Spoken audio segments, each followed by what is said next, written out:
মামা রমজান মাসে কিন্তু টাস খেলা সে মজা। কাট ঠিকই কইছস মামা, রমজান মাসে তাস খেলে হেভি মজা। সেহরির টাইম পর্যন্ত তাস খেলে সেহরি খেয়ে সেরে একটা ঘুম দিলে মনে করলি পরের দিন 12টা 1টা বাজে ঘুম থেকে উঠলে তেমন একটা রোজার ভাব আসে না, বুঝছ নাই? ক্ষুধাই লাগে না। ভাই আপনি তো ঠিকই কইছেন।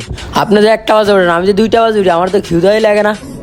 আরে বেটা এটা তোরা কি করস? আমি তো মাগরিবের টাইমে ওইটা খালি ইফতার করি। ওই খেল, এখন কথা কম কর, খেল খেল।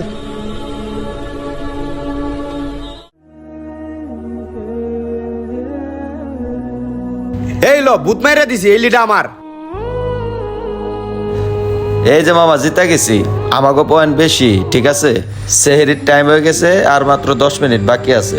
ল মামা সেহেরিটা খাই লই। পয়েন্ট বেশি মানে পয়েন্ট বেশি থাকলে কি জিতে হয়নি? আরো 5 পয়েন্ট লাগে। 10 মিনিট আছে না, 10 মিনিট খেল। তোর উল্টা গেম দিয়ে দিম, খেল। না মামা আমি আর খেলবো না। তোর খেলতে হইব। না খেলবো না। এই তোমরা কি করতেছো?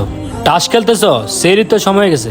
আরে ভাই সময় হয়েছে, এটা আমি দেখছি। আমরা 5 মিনিট পরে খাই নিমুনি, যান যান। এই তারাবির থেকে টাস খেলতেছো, সারা রাত বেড়ে টাস খেললা, একটু পরে স্যারি খাইবা, আর দিন বেড়ে ঘুমাইবা, আর ইফতারের সময় ইফতার করবা। এই রোজার মেয়া কোনো দাম আছে? এই রমজান মাস হয়েছে পবিত্র মাস। এই রমজান মাসে তোমরা 5 ওয়াক্ত নামাজ পড়বা, আমল করার বেশি বেশি করে চেষ্টা করবা। এটা না করে তোমরা টাস খেলতেছো। ভাই তোমরা না ভুল পথে আসো, সময় থাকতে সঠিক পথে চলে আসো।